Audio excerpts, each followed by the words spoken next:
Gubernur Jawa Barat Deddy Mulyadi mengaku tak gentar dengan ancaman Ketua Umum Ormas Gripjaya Hercules.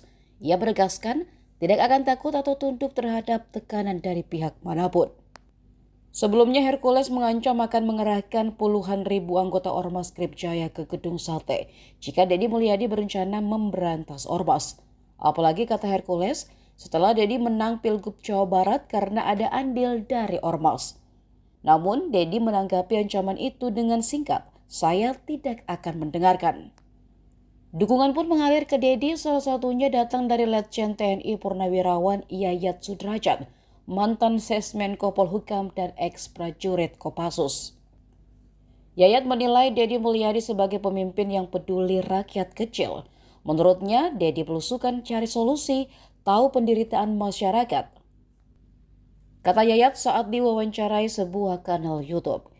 Yayat bahkan mengecam keras sikap Hercules, menyebut tidak ada kontribusinya untuk negara. Yayat juga menyinggung kunjungan Hercules ke rumah mantan Presiden Jokowi di Solo yang ia nilai mencurigakan. Sebelumnya, Hercules juga sempat menentang pembentukan Satgas Pemberantasan Premanisme oleh Pemprov Jabar di 27 daerah. Adapun pembubaran ormas bisa dilakukan melalui dasar hukum seperti Undang-Undang Nomor 17 Tahun 2013, PRPPU Nomor 2 Tahun 2017, dan Undang-Undang Nomor 16 Tahun 2017.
Download Tribun X sekarang, menghadirkan lokal menjadi Indonesia.